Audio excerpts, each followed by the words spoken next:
in your place. Let me start that over. The audio just picked up. Episode 31 and putting you in your place today. Our regular scheduled guest had to cancel. They had a COVID scare. They think they've been exposed, so they're going to self-quarantine. The J.H. Bard guys. We hope everything's okay. You dodged this thing and everything's good, and we'll reschedule you for another time. So in the meantime, we're going to kind of shoot from the hip. This is actually – this is my style of show, just kind of winging it. So I got Weston in here, and we're going to just kind of do a little strategy session and just talk about kind of some things that are going on in our life and just have this conversation of like our journey as a podcast, kind of a show, a local thing that we hope to provide value for the community and kind of go from there. So, number one, I guess my question for you is, let's start with, I got some things going on in my life. I just turned 38 years old. Yeah. We're 31 shows deep here in this thing, and I couldn't have done it without you and Sky. So again, I got to show my gratitude to you guys and say thank you. And really, I'm just wondering how you're feeling. 31, you're 21 shows deep with us.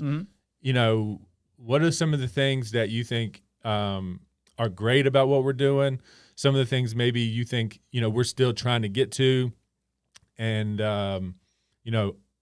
just tell me what your state of mind is. Are you excited about what we're doing? Like, where are you with everything? Well, I'm actually pretty excited about what we're doing. I think we hit a pretty good niche, I would say. That's pretty interesting, something that I've never seen anyone do before. Because we're working on a platform for people to in our community to come and talk, and we're giving them a long hour-long session, let's say, and they can kind of just talk to us about whatever they want about their business, about questions they have about their business that we could probably help them with. I mean, you don't really get. I don't even know if you could find something like that in a big city, honestly, where you could just go somewhere and well, I mean, you probably could in LA, but I'm thinking about big cities around here like Charlotte, maybe the DC area. I don't really know of people that are doing this, so I actually really like it, and I see the numbers growing every week. I keep a little note on my board in my office of the watch time hours, and we're up. Let's see. I started taking note of it back in November, when I really saw us starting to pick up traction. I think we're up almost 200 watch hours, which I think is pretty good for how many subscribers we have. Yeah. So how far away are we from monetization? So I was just looking at it this morning. We're at 680 hours and we need 4,000. But I was doing the math. If you look at our analytics they do it in 28-day increments. You can look at longer time, but I like 28-day because that's about a month. Yeah. We're at 101 hours for the past 28 days, and if you keep that up, I mean, we'll be monetized in a few months. Cool. So, but I mean, we need to get the subscribers there too, right? Yeah. So we need to get 1,000 subscribers. So what I was thinking, we had Jason on last week, right? Mm-hmm. So Jason is going to have, music that we can help push, and how we're going to maybe get people there is most of our viewers are probably coming from Facebook right now. Like last week, our show with him got, 600 views within 24 or 48 hours, something like that. Yeah. So if we can utilize a strategy I've got my buddy Dennis Haley's book, The Art of Dreaming here. He's going to be here next week. And for that type of product, helping them get their message out and help us get kind of our thing out too at the same time, like a mutually beneficial thing. We would tell these guys on Facebook that if you want a copy of Dennis's book for free or Jason's album for free, go to our YouTube channel, share this video on Twitter, and tag us in the tweet, and we'll send you a free copy of the music or the book or the item. That'll help us get people driven from Facebook over to YouTube and then to Twitter as well. Yeah. What do you think about that strategy? I think it's pretty good. Yeah. So we might just look into more creative things to get people from Facebook over to YouTube and have them engage with us, subscribe to our channel, and share our content from YouTube. That's the goal, right? Yeah, that's the goal. Yeah, I think the strategy for that would be to get people hooked on Facebook, and then just solely move everything to YouTube. Yeah. Right, because like we're building up an audience right now, building trust, and then you're gonna probably eventually, probably not like this year, but maybe in like a year, just like cut Facebook Lives off and then just switch it solely to YouTube or Spotify. Yeah. You know, if Spotify like really gets the ball moving, hopefully with their video product. Yeah. Then just switch it to one of those platforms. What do you think about layering? See, I would hate to shut the door on Facebook just to be exclusive on another platform. I think we take this is our baseline foundation, and we layer on top other types of content, you know, like the flip the NRV, or like add more things to our YouTube channel to layer on top that.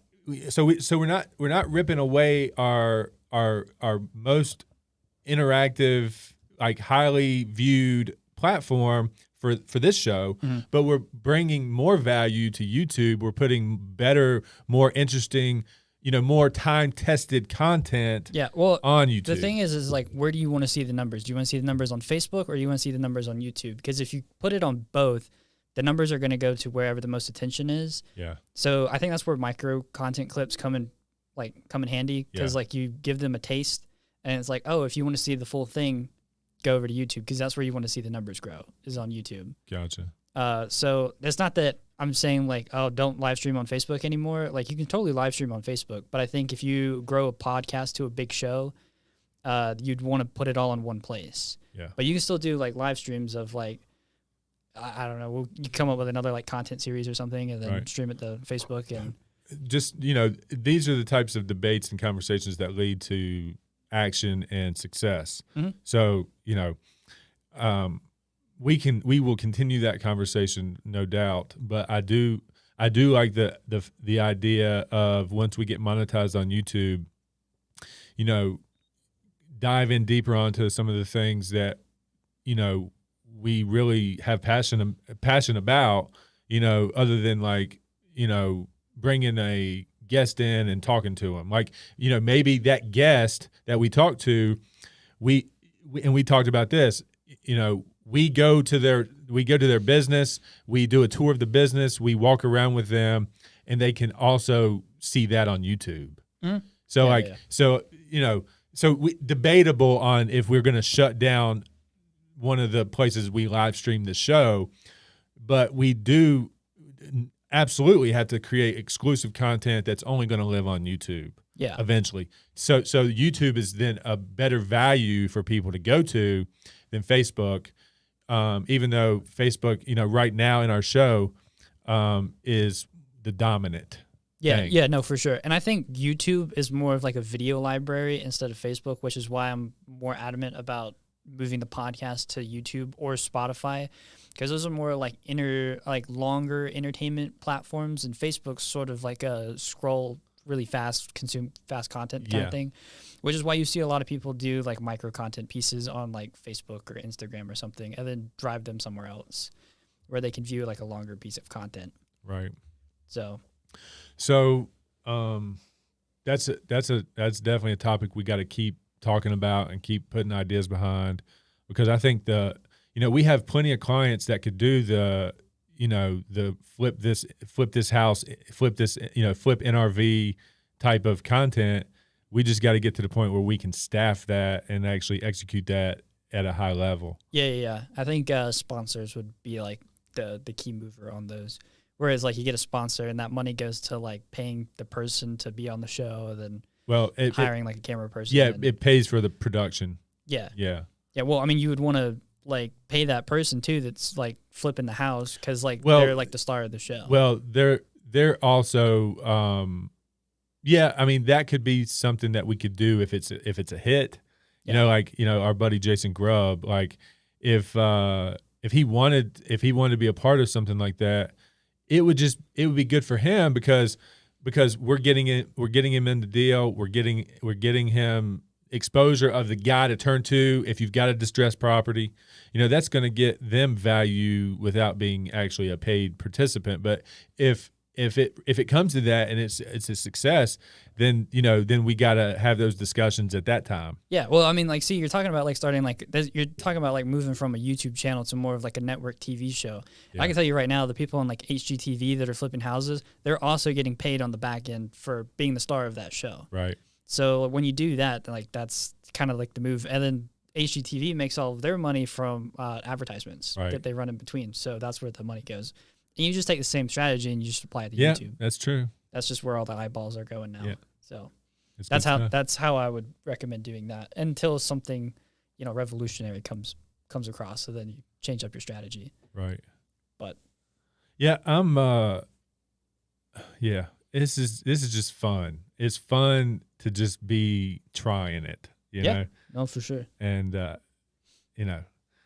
I am disappointed that our guys couldn't come today that we had lined up. I thought that was going to be an excellent opportunity to get a local business owner, kind of ask them questions about things.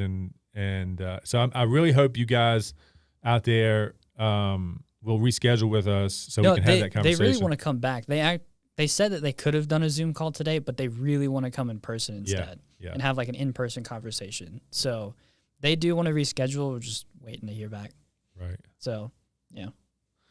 So let's just kind of reminisce on some of the good moments we've had here with other guests. We need to get Derek Nowin back. We need to get him back. That was a great show. I really want Derek to achieve his goals, that he's expressed to me. We need to get him on a plan. We need to get his numbers up. If anybody out there wants the goals, they got to find attention. Like I told Jason last week, if you want to be an influencer, if you want to have a platform, you got to go do these things that we're trying to do to achieve those goals. So, the interview with Derek was good. I really enjoyed the Amy interview. She brought perspective. It's going to be a wild time in real estate. I mean, it's going to be a wild time in real estate. I'm dealing with something right now. There's 2 new listings on the market right now, and we can't even get an appointment. I tried to book appointments today, and they said they're all booked up. Wow. Yeah. There's one of the listings, thankfully, is allowing showings and offers to come in until Sunday. So it's not like I'm going to miss out because I can't even get my client in.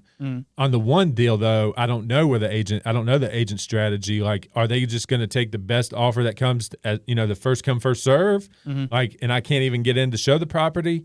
And they're all $250,000 homes. Yeah. So they're going to go for beyond their asking price too.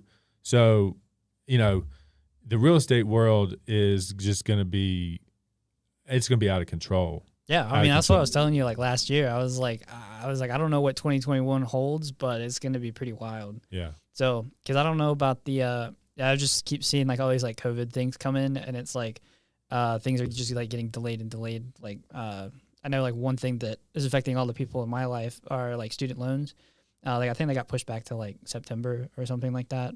Oh, so no payments until then? Mm-hmm. Nice. Yeah, and then the current administration's working on, I think they said that they were going to try to get rid of $10,000 off of those loans or something like that. Scott, did you take loans?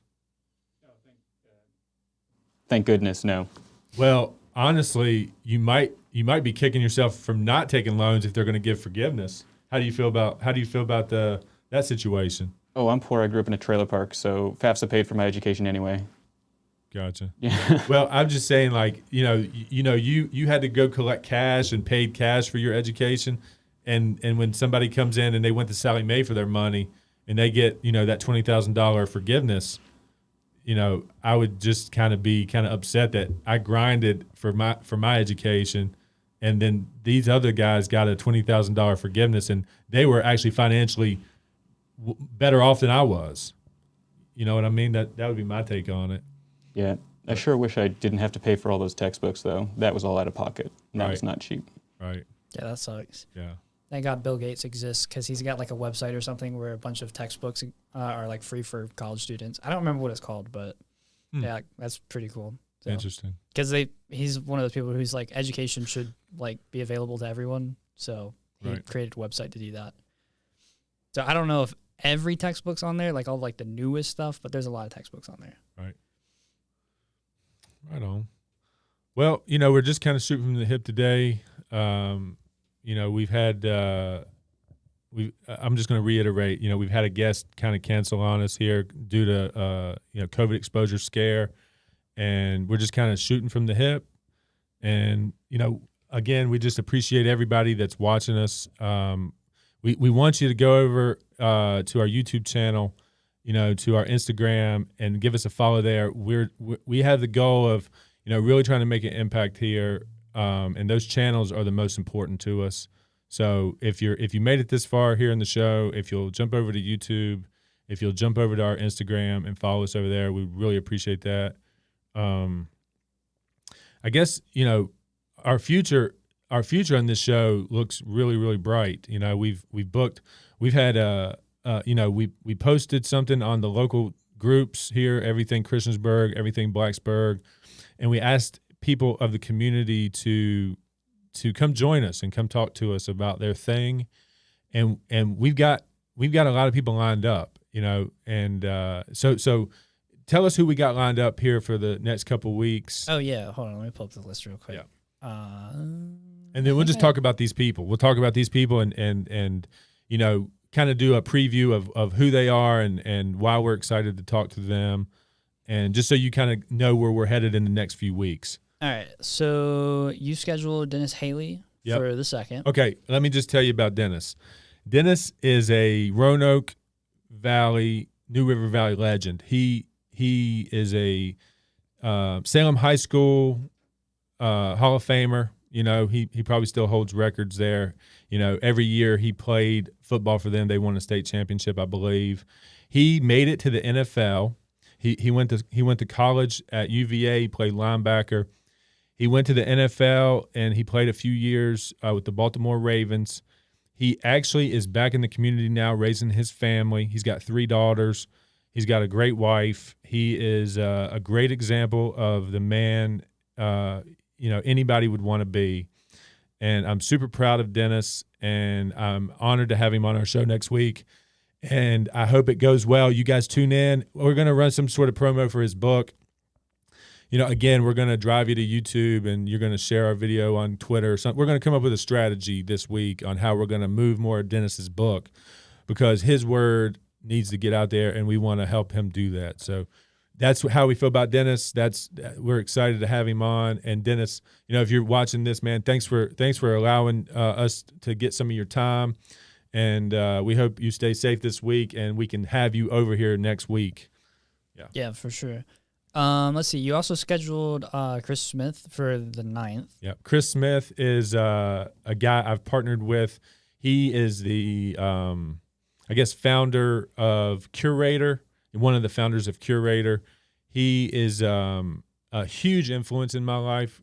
Chris Smith, you know, I ran into Chris Smith in 2015 at the national conference, the National Realtor Conference.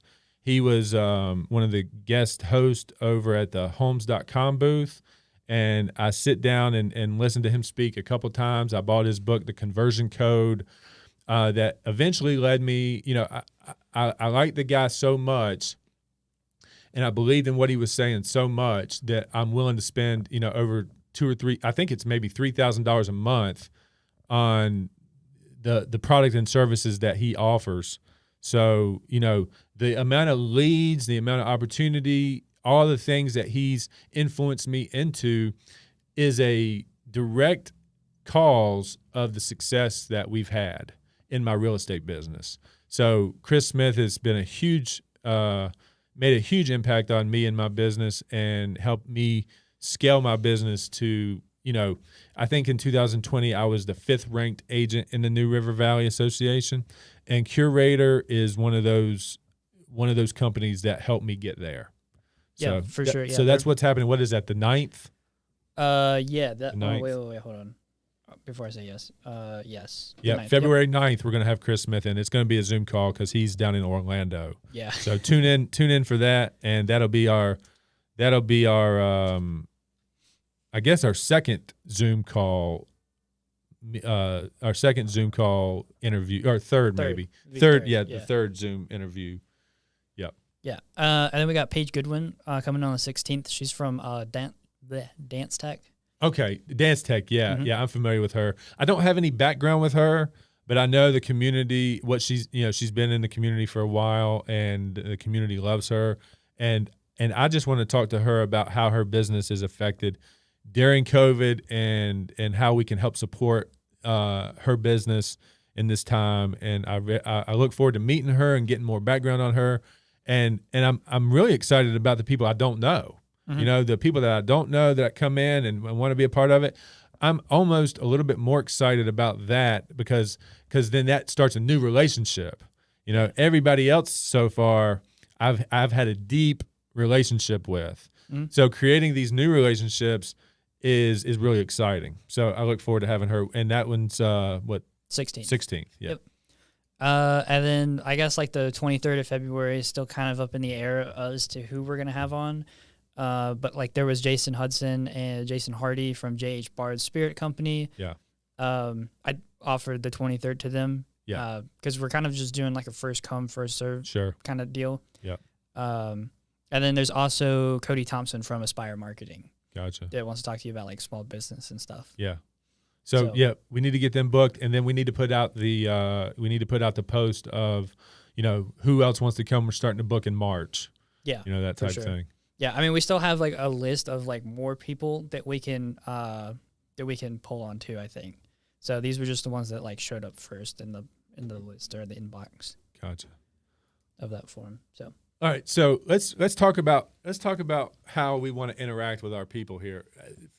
As it stands, I don't see any comments. I don't know what's going on with the show as it's going. Yeah, I'm pretty much relying all on Sky.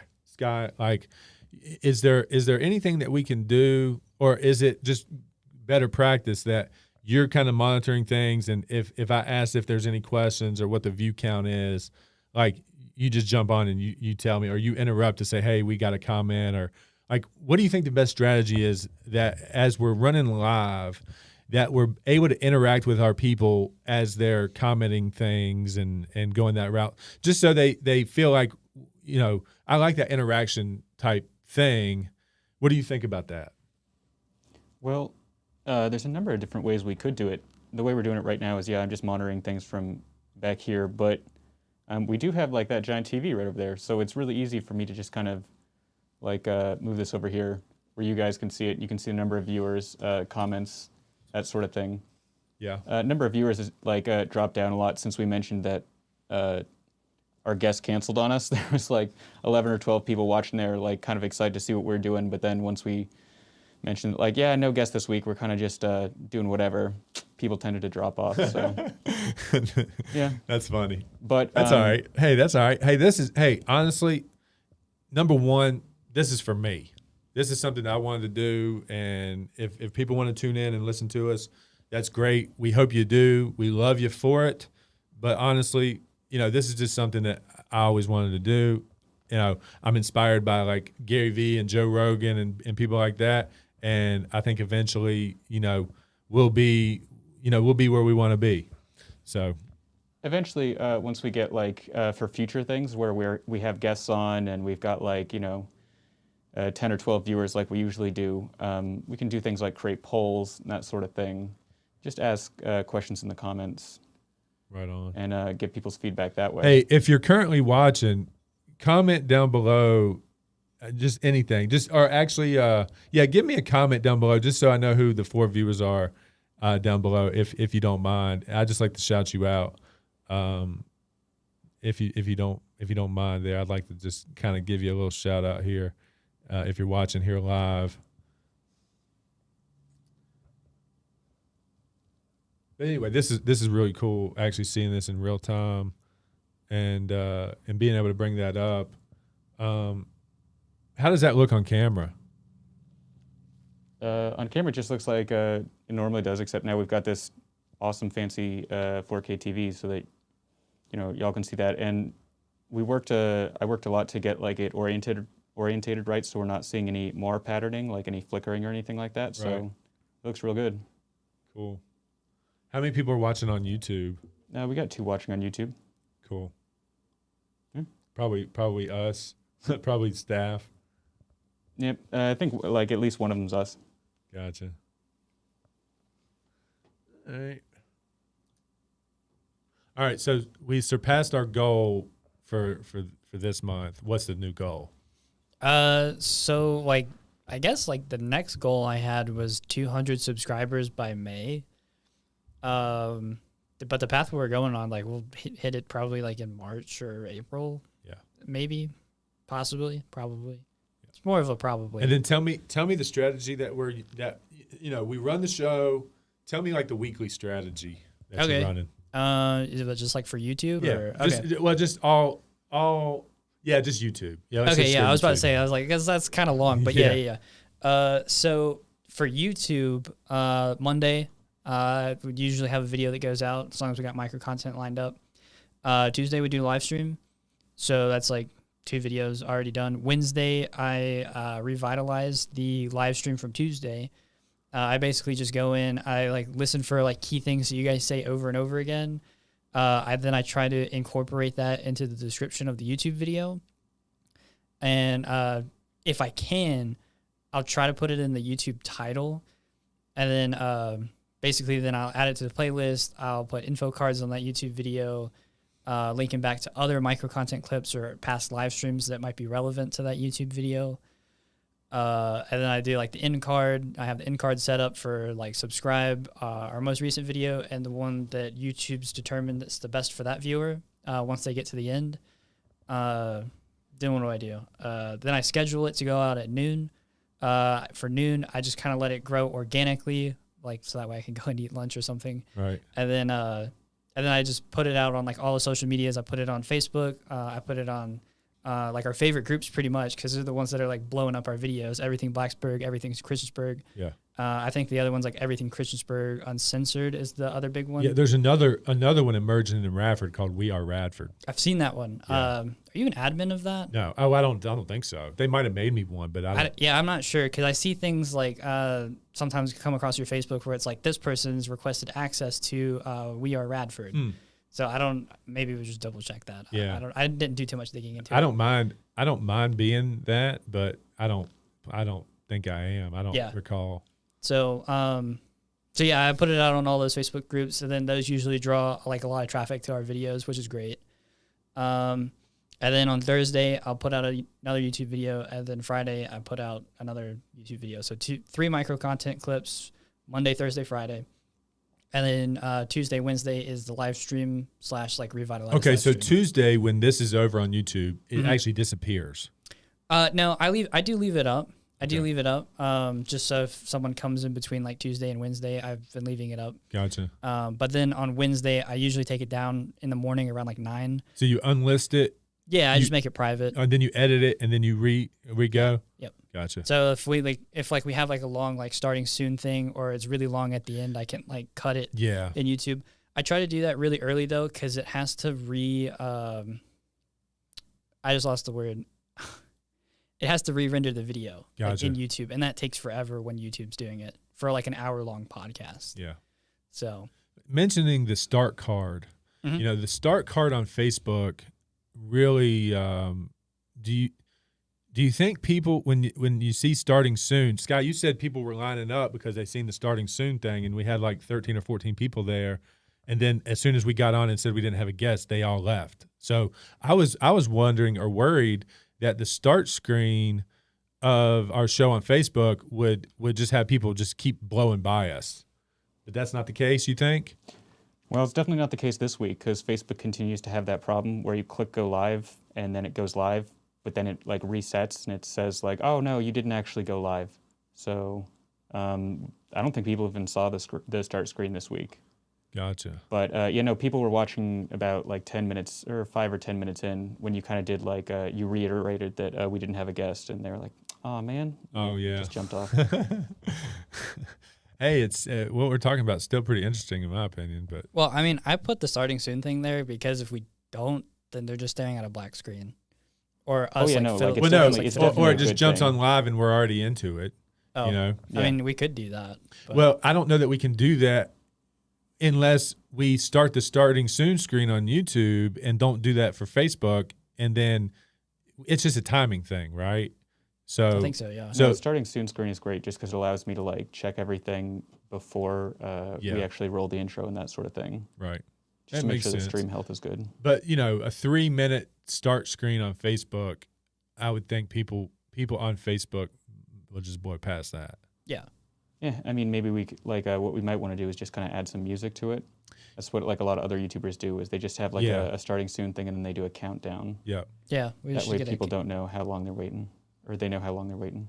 Yeah. Countdown timer would be good. So I guess I've got a couple buddies, or one buddy in particular that has a service type business that is like pet sitting. Like he'll come into your house and he'll get access from your house. He'll put your dog on the leash and go walk your dog. Mhm. And he is eventually gonna let me run some kind of read out loud type ad for him and offer that as a service for my real estate clients. How do you feel about that for the show? Like Joe Rogan before his show, he'll read like 2 minutes long worth of ads. Yeah. No, Or he I'm- did before Spotify anyway. Yeah. No, I'm fine. I'm totally fine with that. Yeah, you think that's all right? Yeah, I think that's fine. Okay. Yeah, for sure. And then implementing that. Well, Before the- I'm just before- so. What if we do it in the middle Okay. for now? Yeah. Like until we get a bigger following where people are watching, like we get like a good retention rate. Do it in the middle. That's going to be weird though. We're going to be in the Well, middle of yeah. a conversation. I'm going to be like, "Hey, hold on, guys." I mean, people do that a hold lot. on, People hold on, do that guys. a lot, Yeah, though. Ben Shapiro does that a lot. Yeah. It's weird. It's Yeah. like Well, weird. I kind of see it as like this is our commercial break. Right. It's like you're watching TV, and then there's a commercial break right in the middle of a good movie. Yeah. So yeah, I don't know, and it's probably not going to be as like cliche or boring as a commercial would be. Yeah. It's just us reading. Yeah. So Yeah, it was figured. It was again good topic to debate and keep moving. Keep deciding what we want to do and use others as an example.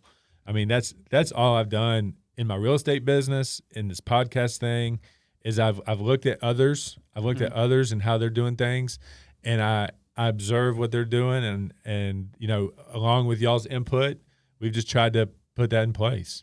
yeah, So as far as encouraging others to take action on their goals, I think I'm a good example of that. So I hope I inspire others to take action in their life and not just wish and dream about things, and you have to go do things. yeah. And I think for YouTube, like you're definitely like a good example for that. Yeah, for sure. We actually just had a really good suggestion from one of our viewers, Alan Johnson. That's my buddy I was talking about with the pet sitting business. Oh, nice. Yeah. What's up?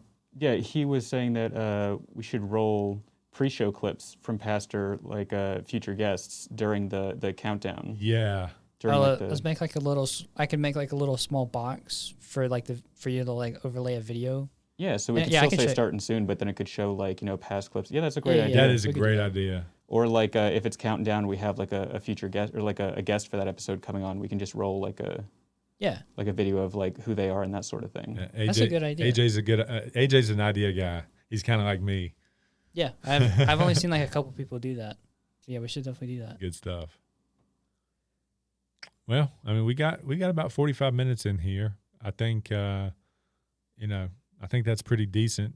I think that was, it was good for me. I mean, what else you got? What else as far as strategies moving forward, you got any? Ooh, yeah, I got a few that like I kind of want to work on. Some for me, some for you. For me, I want to do more like Facebook advertising. Got to get that. Got to get that 2-factor authentication thing set up. Yeah. Got to do that. I'm really curious about the Facebook Marketplace listings. I was looking on it today at houses, and there's only like I think 4 houses, 5 houses, something like that on Facebook Marketplace in our area. Yeah. I'm not sure what the distance on that was. It was probably like 50 miles or something like that. Yeah. What I've found to be the case on Marketplace is you're going to get bombarded with people that want to rent to own or rent. Yeah. And then that, Well, you can list it for sale. Well, yeah, but still, they're gonna try to come after you for like a creative way of Yeah, obtaining you it. just like ignore them Yeah. or Well, you don't want to ignore anybody, but well, I mean, like if they're being ridiculous, where you're like, oh, I'll take this house for 100,000. It's like 200,000. You'd be like, Yeah. no, dude, get out of here. yeah. So now I am curious about Marketplace though, because there's a new advertising feature on the back end for Facebook that has to do with Marketplace. So I want to play around with that. I think that'd be a lot of fun. For you, TikToks, I think is a must. I'm gonna preach, and I gotta kind of listen to my own preaching. Like I'm still like I've got content shot. Right, I've been shooting. I've been taking my camera roll. I've been taking my phone. I've been putting it up. I've been shooting video with the music in mind and like how I'm gonna put it in there and put music to it and edit it. So I'm getting it. I'm getting these content pieces together. Now it'll just be once I've got them all together and I know I've got every shot and my idea is complete, be able to run in and get the music that I want and edit to the music correctly so I can put it out there in the way I want to put it out there. Yeah, and I gave you like a huge list of like evergreen content that would be super easy to just like bang out in like half an hour. And I want to shout out Ed Stulak, my dude from New Jersey, that's crushing Instagram, crushing TikTok. His TikToks are a major inspiration. The amount of people he's gotten to follow him on Instagram is amazing. So yeah, well, I mean, it's not really that surprising though, because Ed Stulak, he's like built up like a super personal brand. It's like he's like, I mean, when you're like a one-man show, like it's pretty easy to create like really personal branded content because it's just like you, yourself, and I. It's like I don't know how to describe it. You get more curated content out of that. He's funny and creative, and it's basic. Yeah, and it hits. Yeah, well, his like, this is a funny idea, and then he'll go and do it. Yeah, and he doesn't have to wait for anyone or do anything. Like he's past he just he's past the debate and the anxiety stage of it all, and he executes. He's an example of somebody I'm looking to for inspiration, and he delivers. Yeah, and he's like on his like Instagram stories, giving people updates on what he's got going on in his life. So it's like, because people will like it. It's not really that surprising either because reality TV's been a thing for years. And even that stage, but it feels real, kind of. And he's doing that on like his Instagram stories. And I don't know about Facebook, but he's probably doing it on his Facebook stories. Yeah. Just creating like super like one-on-one kind of content for his consumers. Even though there's still 2 billion people on Facebook, building your brand and telling your story is definitely Instagram and TikTok. Yeah, if you just tell people about your life, and I mean, if you tell someone about your life, there's 100% like at least 100 other thousand people at least on Facebook going through the same thing, and they love it, and they're like, yeah, I'm dealing with the same thing. That's like you building up your personal brand. So, hey Scott, did you say you were going to use the S9 to like take some video like at some point to do like I want you to get like a quick like 3-second video of this. Here, just use this phone right here though. And just get us talking, like we're doing something. I'm going to use that for TikTok. Sure. Yeah. So I mean, like that's what I'm saying. Like he, is creating like a super personal brand on Facebook or Instagram and all that other kind of stuff, and it gives people like a one-on-one session with him that you normally probably wouldn't get because he's definitely a very busy person. I see him selling all these condos and stuff in New Jersey. Yeah. So. Shout out to Ed. Appreciate you being who you are. I mean, we met in Las Vegas, and chatted up a couple of seconds, but I feel like I know the guy and had a semi-personal relationship with him. We chat back and forth on Instagram and things like that. So it's cool to have to be able to develop a relationship like that with somebody that's on your same path, that's walking the same path you are, that's trying to achieve the same goals you are. So again, appreciate Ed. Keep putting out the fire content, brother. But anyway, we're gonna wrap it up there. That's good 50 minutes, and again, we just appreciate everybody that gives us a little bit of their day to hear what we have to say. And next week we'll be on with Dennis Haley. Again, I'm gonna flash his book, Dennis Haley, The Art of Dreaming. We gotta get finished with this thing before he gets here. So we're in the middle of reading this. Let's see how many pages here. 160 pages. We're excited to dive into that this week and have Dennis on. So until next week, Weston, thanks again, man. Sky, appreciate you. And we'll see you guys next week.